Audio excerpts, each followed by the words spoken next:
High-paying jobs, business opportunities, invitations, trust and respect, these don't go to the women who work the hardest. They go instead to the women who appear to be worth the most. How can you be sure that you are one of those women? I was an international business lawyer. I worked on the Champs-Élysées in Paris, and I've had the privilege to be in some very prestigious environments. I have also gotten every single job I have interviewed for at the salary that I asked. So in this video, I'm going to show you exactly what to do to be the woman that other people trust, admire, and give opportunities to. The brain needs to make decisions in split seconds. That is an old survival mechanism that enables us to know if the other person is a threat or not. And in a very primal way, appearance is the first factor that helps us decide whether a person is like us or not. A makeup like this is going to impact your worth because it's going to put you aside from the high society group. And the first reason why it does that is because the color of the foundation does not match my natural color. That conveys that I'm not able to see those kinds of basic things, and therefore that my emotional intelligence might not be as great as it could be. Secondly, this makeup transforms my face a lot. I have transformed the shape of my face with heavy contouring, transformed the shape of my nose, the shape of my lips. I have made my eyelashes look bigger, and I have redrawn my eyebrows. What this signals at a subconscious level is that I am not happy with my natural features, and therefore that I lack confidence in myself. Because if I was naturally confident, I would be happy with my natural features and I wouldn't need to change them. And thirdly, this makeup is sexy. I have lip gloss, I have eyelash extensions, and I'm basically conveying a very overwhelming femininity, which is not something that I should be conveying if I want to convey worth. And being a pretty woman is something that a lot of women can achieve, so it's not something that is going to convey an exceptional amount of worth. Confidence is the main ingredient to convey worth. If through my makeup I show that I need to hide how my body actually is and how my face actually is, I lack the amount of confidence required to look worthy. Second, a very big aspect of showing worth is showing that you have taste. Taste is a strong class indicator and something that you can't fake, as opposed to designer bags or old money style. So if I have taste, I'm going to be able to make a kind of makeup that highlights my best features without covering me. If the first thing you see about somebody is their makeup, you can know already that the makeup has been done wrong. A good makeup is a makeup that you can barely see. You will find the person beautiful, but you won't be able to exactly say what they did. I'm going to show you how to make a 5-minute no makeup look, the typical French makeup that you see everywhere on social media, and that rightly so is praised for giving a beautiful natural glow. I'm going to use a CC cream instead of a foundation. You can absolutely use a foundation if you would like to, but then I recommend having one that has a very light coverage, especially if you are past 30. It's going to be much better to have something that is very light and doesn't mark your wrinkles, and that adds some glow, because that is something that we lose with age. And this little movement helps me just create a homogeneous look. So as you can see here already, we don't have any difference in color between my neck and my face, which makes the makeup invisible. Then I'm going to use my lipstick as the only other product for my foundation. I'm going to put some on my chin here, on the tip of my nose, on my cheekbones, on my brow bone, and on my forehead. This is going to give back to my face the natural pink that it naturally has. And I obviously put my lipstick on my lips. Third product, mascara, which I avoid clumping. It's very important that my lashes are well separated so it looks natural. And so there you have it, the no makeup French makeup. It is pretty much invisible, looks extremely natural, and just makes you look like you have this natural glow, and basically that you woke up like this. This makeup is always a safe bet because it conveys that confidence that you have in your natural features. The least makeup you have on, the more worthy you're going to look. When it comes to dressing, there is something that you should absolutely be aware of, and that is that American-centered culture and European-centered culture don't display worth in the same way. In the American-centered culture, the way a woman is going to display worth and power is through very tailored suits, very sharp edges, pointy heels, very high heels, and a kind of you can't touch me attitude. This is the complete opposite of the European way of displaying worth, which relies on the idea that if you are worthy, you don't need to show it. Therefore, the more worthy you are, the more discreet you're going to be about it. The reason why the European way of displaying worth is going to serve you more is because it relies on this idea that you are intrinsically enough. For the brain, if you need to put on a big show, then it intrinsically means that what is naturally there is not good enough. And it's not something that you will necessarily be able to put your finger on, but it's something that is going to be perceived at a subconscious level. The outfit is just something that you put on top of your naturally existing confidence. I have an entire playlist on this channel on exactly that, so I'm going to link it at the end of the video. To convey your worth, you'll want to have a very dignified yet relaxed posture. So to show that you have a good posture, what you want to imagine is that you have a string pulling up the top of your head and pulling it away from your shoulders. With keeping that in mind, you're going to be able to move naturally in your environment as you're talking to people without losing that classy, important posture. When you're at a formal event, you'll want to be as welcoming and structured at the same time as possible. So that means that you're going to keep your very good posture, but you're also going to keep your body open. The thing that you'll want to avoid is to cross any of your legs or arms, because that signifies that you are closed to meeting anybody. The best way to be standing without anything in your hand at a formal event is simply to gather your hands at the center of your body where they naturally fall. And this way you're going to keep this area open while having something to do with your hands. And it would be a bit less military than if you were just standing like this. You're gonna make your life way easier if you wear low heels. A maximum height of heel that would be considered elegant is going to be 7 centimeters. So to walk elegantly, I'm going to make sure that I am still pushing my shoulders down and that I still have my string at the center of my head, pulling me up. And I'm going to put my heel first, and that is really important. And the fact that you are wearing lower heels is going to make that easier. I'm going to gently push myself with the tip of my foot right here to continue my beautiful ascension in the world. Traditionally, in France and European settings, we don't hold the flute by the stem, neither in the middle, but at the base of the bowl. In French traditional elegance, you're supposed to look effortless. Holding your flute like this looks effortless, whereas holding it like this looks much more effortful. As a woman, you're offered a couple of options, the first of which is simply to have your legs parallel. The second option, that is a bit more controversial, I've seen on the royalty blogs, is to cross your legs. When crossing your legs, you're going to have more of a power position, and that is a position that is very appropriate if you are in a business meeting, for example. Another option, which is a bit less powerful, is to cross your ankles. This position is going to be perfect if you are in a situation where you are with people who are your elders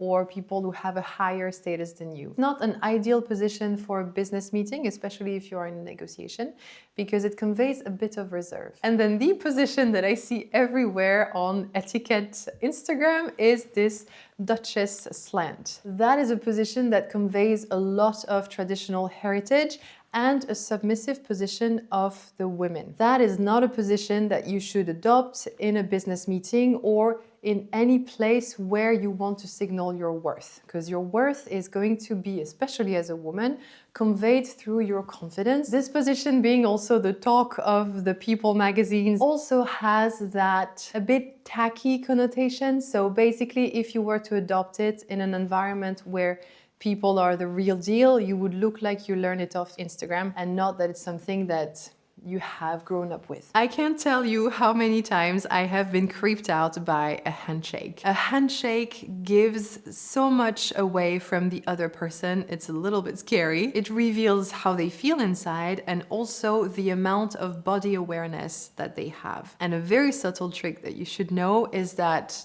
the more body awareness somebody has, the more gracefulness, the more we're naturally going to give them the qualities of somebody naturally intelligent and therefore worthy. I personally would never do business with somebody that has a weak handshake. So, you know, the kind of people who just hold your hand like this by the tip of the fingers, because that means that they very likely don't have leadership. They're not able to take other people with them and lead them forward. And I wouldn't either work with somebody that has a very dominating handshake, so the kind of people who, you know, you can feel that they've shook your hand, because these people are less likely to have an ability to feel what others need. Because if you did, you wouldn't crush somebody else's hand. You're going to be judged instantly on your handshake. Your handshake should convey calm and structure at the same time. The way I approach a handshake is that instead of conveying something and thinking I'm going to show them how structured I am, I actually initiate the handshake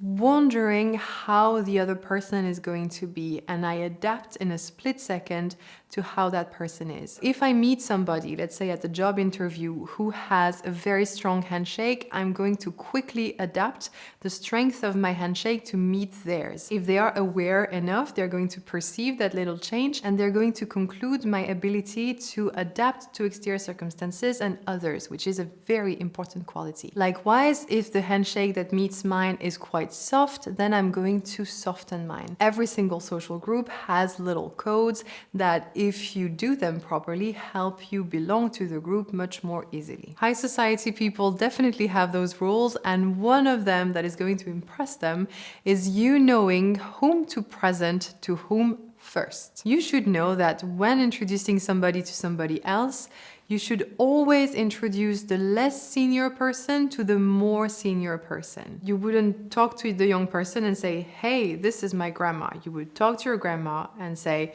this is the young person. It's very important to mention something that the two people you are introducing to each other have in common, because by doing so, you're going to help them start a conversation amongst themselves. Emily, let me introduce you to Andrea Sachs. Andrea is your new collaborator. She's going to be helping you with all the things Miranda.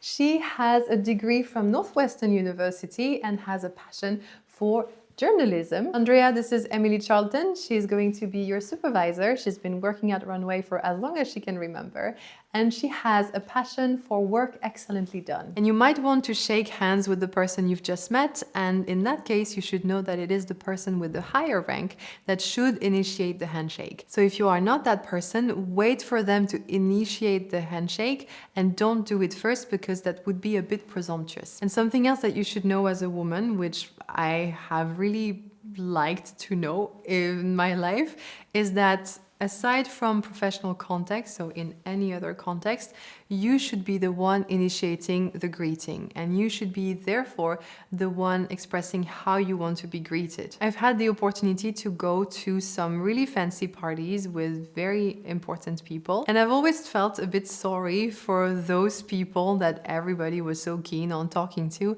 because they had like a bzzz, an essaim of bees around them, just like eager to talk to them and to tell them about their achievements and all the good business they could do together. And you could see how those people were actually annoyed at it, and they were playing along because, you know, they had to show that they were good. And that is a mistake that a lot of people make when they try to impress somebody. They think that they're going to be worthy to their eyes if they speak with a lot of complicated words, if they follow politics, and if they have achieved a lot of very impressive things. And that matters, of course, but what will define your worth is your ability to listen and ask good questions. It's been proven many times over that people who listen and ask questions are perceived as more charismatic, more intelligent, and they're more memorable. Talking about ourselves, feeling heard, triggers the reward system of the brain to the same extent as money and food do. And in one of the studies, some participants were ready to give up on money so they could get the opportunity to talk about themselves. So if you are the person who enables the other person to talk about themselves and trigger that reward circuit, you're going to be associated with that positive feeling. That means that the person you're talking to is associating very positive feelings to you. And that is, I think, the strongest relationship glue. The second reason why getting people to talk about themselves is going to be the best way to show your worth and be noticed is because humans are hypersensitive to belonging. We crave belonging. That's why we are completely hooked up on social media. So when you're listening to somebody talk about themselves, you're validating them. You're validating their opinions, their existence altogether. At the subconscious level, obviously. The person allowing that identity reinforcement that is so rewarding is going to be somebody that you associate with those positive feelings. There are two techniques that you can use, which I've learned in this book from a former CIA hostage negotiator, FBI. Sorry, not CIA, which are mirroring and labeling. Mirroring is the act of repeating the few last words that the person has said. For example, they mentioned that they've just come back from holidays in the Bahamas. You would say, oh, you were on holidays in the Bahamas. And just you doing that is going to invite them to develop on their trip to the Bahamas. That's maybe how they'll mention to you that they were there for a retreat, in which case you might say, oh, a retreat. Yes, a retreat where I did X, Y, and Z. I chose to go there, batati, datati, da, da, da. You can switch to labeling, which is putting a word on what they are describing about themselves. With your mirroring questions, this person might end up saying that they were on a retreat to learn how to meditate, to which you might say, when you are labeling, it seems like you care about personal development. This labeling is going to first help them put a label on what they just described. So here you're going to be in that identity reinforcement that I was talking about earlier. And also, it's going to get them to talk about themselves even more because now they have been presented as somebody who cares about personal development, and obviously they'll naturally want to reinforce that. So you can actually get a conversation pretty far with only mirroring and labeling.